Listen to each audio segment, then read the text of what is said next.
കുരുക്കോട് കുരുക്കാണ് രാഹുൽ മാങ്കൂട്ടത്തിലിന്. അതും അഴിക്കാൻ പറ്റാത്ത തരത്തിൽ മുറുകുകയുമാണ്.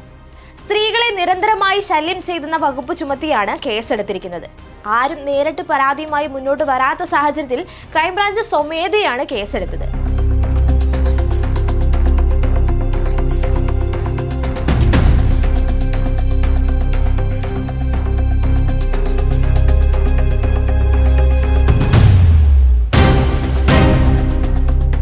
പരാതിയില്ലല്ലോ, ആരും ആരാണെന്ന് പറഞ്ഞിട്ടില്ലല്ലോ എന്നതായിരുന്നു പ്രതിപക്ഷ നേതാവിന്റെയും രാഹുലിന്റെയും അടക്കമുള്ളവരുടെ പ്രതികരണം. ആരാണെന്ന് പറയാനും കേസിന് നിൽക്കാനും കോൺഗ്രസ് സമ്മതിക്കില്ല എന്നത് മറ്റൊരു വസ്തുത. വിഷയം പുറത്തറിഞ്ഞതു മുതൽ രാഹുലിനെതിരെ ലൈംഗിക പീഡനം വെളിപ്പെടുത്തിയവർ പരാതിയുമായി നിയമത്തിന് മുന്നിൽ വരുന്നത് തടയാൻ കോൺഗ്രസ് നടത്തുന്ന നീക്കങ്ങൾ ചെറുതൊന്നുമല്ല. അപ്പോഴും അവരുടെ ആശ്വാസം ആരും പരാതി നൽകിയില്ല എന്നതായിരുന്നു.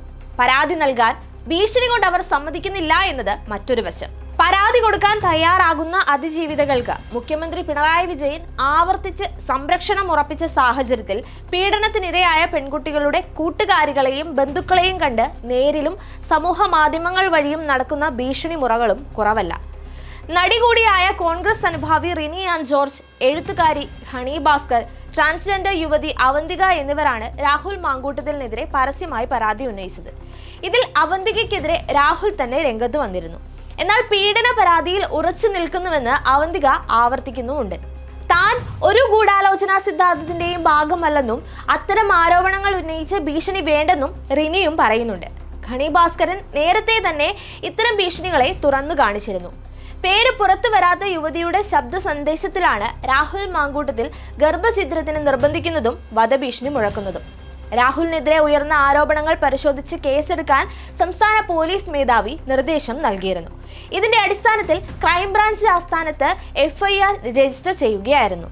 ജാമ്യം ലഭിക്കാവുന്ന വകുപ്പുകൾ ചുമത്തിയാണ് കേസെടുത്തത്.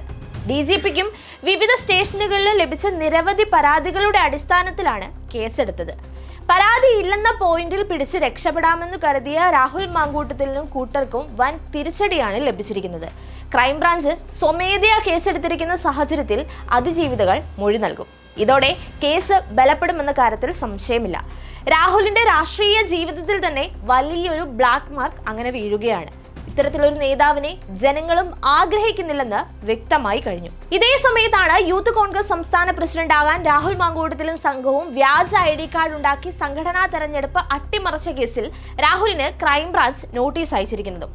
വ്യാജരേഖ ചമയ്ക്കലിനും വഞ്ചനാക്കുറ്റവും ക്രിമിനൽ ഗൂഢാലോചനയും വ്യാജ ഇലക്ട്രോണിക് രേഖയുണ്ടാക്കലും അടക്കം ഗുരുതര കുറ്റകൃത്യങ്ങളാണ് പ്രതികൾ നടത്തിയതെന്ന് അന്വേഷണ സംഘം വ്യക്തമാക്കിയിരിക്കുന്നു. വ്യാജരേഖ ചമയ്ക്കുന്നവർക്ക് IPC 465 പ്രകാരം 2 വർഷം വരെ തടവും പിഴയും, ഇലക്ട്രോണിക് രേഖ ചമയ്ക്കുന്നതിന് 468 പ്രകാരം 7 വർഷം വരെ തടവും ലഭിക്കാവുന്ന കുറ്റമാണ്. 419 അനുസരിച്ച് വഞ്ചനാ കുറ്റത്തിന് 3 വർഷം വരെ തടവും പിഴയും, 120B പ്രകാരം ക്രിമിനൽ ഗൂഢാലോചനയ്ക്ക് 6 മാസം വരെ തടവും പിഴയും ലഭിക്കാം. ഡിജിറ്റൽ ഒപ്പ്, പാസ്വേഡ്, മറ്റ് വ്യക്തിഗത വിവരങ്ങൾ എന്നിവ വ്യാജമായി നിർമ്മിച്ചതിന് 3 വർഷം വരെ തടവും 1 ലക്ഷം രൂപ വരെ പിഴയുമാണ് ശിക്ഷ ലഭിക്കുക. അങ്ങനെ ഒന്നിനുമേൽ മറ്റൊന്നായി രാഹുലിന് കുരുക്ക് മുറുകുകയാണ്.